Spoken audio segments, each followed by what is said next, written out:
झटका लग गया है। हम कह सकते हैं कि हम अगर इकोनॉमी के नजरिए से देखें तो बहुत नीचे आ गए हैं। क्या रोड मैप है? देखिए, कोरोना को हम आने से रोक नहीं सकते थे क्योंकि ये कुदरती महामारी है, नेचर लाया है इसमें, और इसके कारण विश्व भर की अर्थव्यवस्था को बड़ा झटका लगा है, भारत की अर्थव्यवस्था को भी झटका लगा है। परंतु हमारी अर्थव्यवस्था हमारी 130 करोड़ की आबादी की उपयोगिता की चीजों के साथ जोड़कर अगर हम इसको गति देते हैं तो मुझे विश्वास है कि विश्व के सामने जो संकट है शायद वो भारत के सामने नहीं है। इसीलिए मोदी जी ने सारी पॉलिसी के अंदर कोरोना के समय का उपयोग करते हुए ढेर सारे बदलाव किए, आमूलचूर परिवर्तन किया। और ये सारा परिवर्तन भारत के अंदर उत्पादन बढ़ाने के लिए, भारत के अर्थतंत्र को गति देने के लिए और भारत को आत्मनिर्भर बनाने के लिए किया है। और मैं मानता हूं अगर ये रास्ते पर हम सफल होते हैं तो कम से कम नुकसान के साथ हम कोरोना के संकट से अर्थतंत्र को बाहर निकाल लिया है। क्या जो आर्थिक पैकेज का ऐलान हुआ है 20 लाख करोड़ का, उसके जरिए आपको लगता है कि वो परिवर्तन आएगा? क्योंकि विपक्ष का आरोप है कि आप कह रहे हैं 10% ऑफ जीडीपी, लेकिन एक्चुअली वो 1.5% ऑफ जीडीपी है। उनका कहना है, सोनिया गांधी का कहना है कि 10,000 आप सीधे गरीबों के अकाउंट में दीजिए।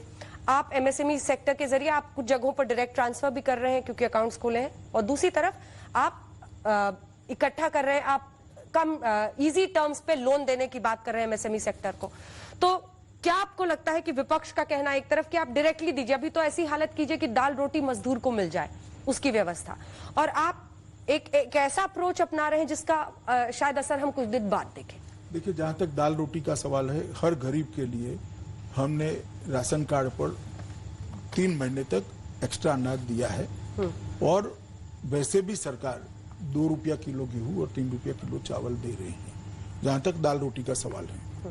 और ये लगभग 80 करोड़ लोगों को मिल रहा है। पहली बात दाल रोटी की। दूसरी बात, डायरेक्ट दे दीजिए। मैं इतना ही पूछना चाहता हूं कि बहुत सारे आपदाएं कांग्रेस के समय में आई है, जरा कांग्रेस अध्यक्ष का इसका अकाउंट लेकर आए, कितना खाते में डाला है आपने? हमने तो 53,000 करोड़ डाल चुके हैं, हर घर में अनाज पहुंचाया है, हर छोटे उद्योग वालों को लोन लेना है तो भारत सरकार के प्रधानमंत्री नरेंद्र मोदी गारंटर बने हैं, तो बैंक को लोन देने में अब कोई आपत्ति नहीं है क्योंकि भारत सरकार ने इसकी गारंटी ली है। इसकी वर्किंग कैपिटल को बढ़ाने के लिए हमने प्रयास किया है। क्या बात कर रही है कांग्रेस अध्यक्षा? सिर्फ लोगों के अंदर भ्रांति फैलाना, और 7,500 रुपया 7,500 रुपया अब सूद चढ़ाकर 10,000 कर दिया। इस मुद्दे पर तो चुनाव हार चुके भैया। आप तो नारा लेकर निकले थे, देश की जनता ने रिजेक्ट कर दिया। देश की जनता को समझ में आता है कि 7,500 रुपया देने का चुनावी नारा है। जो इंदिरा जी ने गरीबी हटाओ का लगाया था, गरीबी हटी नहीं।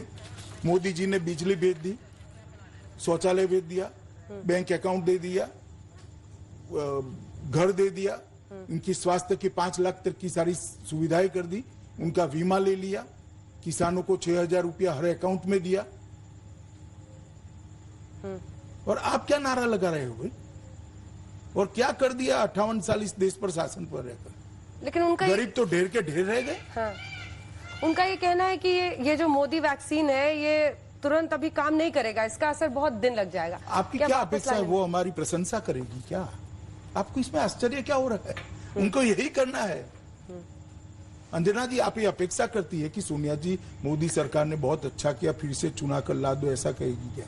नहीं, ये तो वो पहले से कह रहे हैं कि हम भजन कीर्तन थोड़ी करेंगे सरकार के लिए। तो अधीर रंजन चौधरी जी आज मेरे साथ, आप भी तो समझ रही है ना कि वो क्यों कह रही है।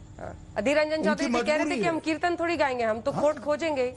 लेकिन इन सब के बीच आने वाले दिनों में क्या कुछ और भी रोड मैप है आपके पास कि कैसे अर्थव्यवस्था के लिए, क्योंकि अगर 5 ट्रिलियन इकोनॉमी की तरफ हमें इन अगले 4 सालों में बढ़ना है? ये शुरुआत है। अभी जो मोदी जी ने सिर्फ 20 लाख करोड़ का पैकेज नहीं है, इसके साथ में ढेर सारे रिफॉर्म्स भी है।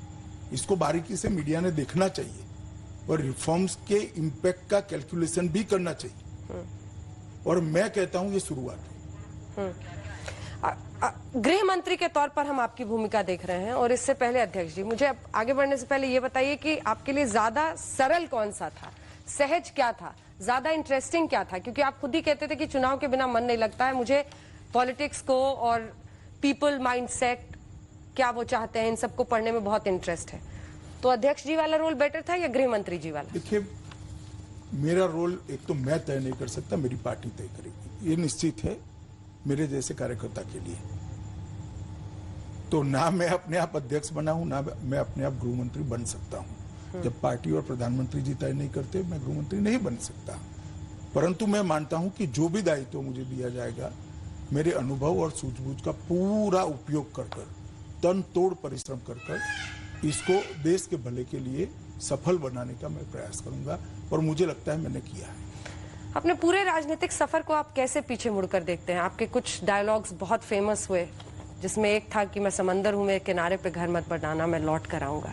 देखिए, मैं मेरे राजनीतिक सफर को कश्मीर पर बहुत ही पैशनेट स्पीच संसद में, एक सामान्य कार्यकर्ता के राजनीतिक सफर को की तरह देखता हूं, जो अपनी पार्टी के सिद्धांतों पर भरोसा रखकर, अपनी पार्टी के सिद्धांतों पर अड़िग रहकर, पार्टी के डिसिप्लिन में रहकर पार्टी की योजना से काम करता है। वो बूथ के कार्यकर्ता से पार्टी का अध्यक्ष भी बन सकता है और देश का गृह मंत्री भी बन सकता है। मैं मेरे राजनीतिक सफर की इतनी व्याख्या करना चाहता हूं, और हजारों कार्यकर्ता, करोड़ों कार्यकर्ता को कहना चाहता हूं कि पार्टी के सिद्धांतों पर अगर हम अड़िग रहकर पार्टी की योजना को ही हमारी योजना मानकर काम करेंगे, तो मुझे लगता है कि व्यक्तिगत कुछ करने की जरूरत नहीं है।